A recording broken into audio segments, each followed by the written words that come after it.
প্রিয় লিসেনার, আসসালামু আলাইকুম। আজকে আপনাদের নতুন টপিক নিয়ে আসি ভারত ও পাকিস্তান। আমরা সবসময় চাই শান্তি বাণী, দেশ চাই উন্নত। আর ভারত সবসময় উঠলে পড়েই আমাদের সাথে মুসলমানদের সাথে ঝগড়া করে। ইতিমধ্যে দেখেছেন একটি মুসলমানকে কীভাবে তারা হত্যা করেছে, তার মরার পরেও 100টা কূপ দিয়েছে, এটা নিন্দাজনক কথা। আর পাকিস্তান একটি ইসলামী দল, ইসলামী, তার কলেমার পতাকা, তার গর্জনই আলাদা থাকবে। দেখেছেন ইতিমধ্যে পাকিস্তান হুঙ্কার দিয়েছে, ভারতও দিয়েছে।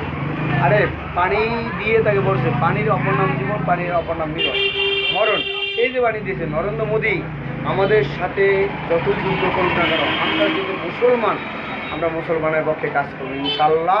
আর বিশেষ করে নরেন্দ্র মোদী আমাদের সাথে পরাজিত হবে। আমরা যত বড়ই কিছু করি না কেন, মুসলমানের কালেমার জোর আছে।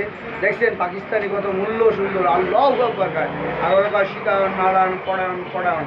অথচ ওদের কাছে নাই, ওদের ধর্মটা হলো হিন্দুদের নাতি। আর ওরা সবসময় কখনো ওদের বন্ধুত্ব, ঠিক আছে, আরও সামাজিকভাবে রায় দেন, কিন্তু ওরা বেশি বন্ধুত্ব করেন না। বেশি বন্ধুত্ব করলে হবে।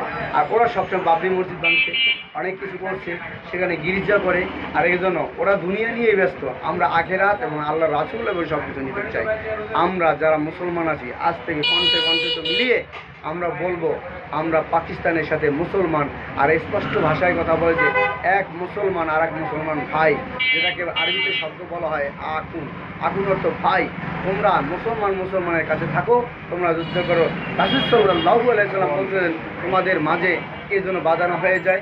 একবার শুনলে দাও, দুইবার দাও, তিনবার দাও, দেশের জন্য যুদ্ধ করা এটাও কিন্তু চায়। আপনারা যদি আমার ভিডিওর ভালো লাগে আপনারা শেয়ার করবেন। সংক্ষিপ্ত আবারও দেখাবেন।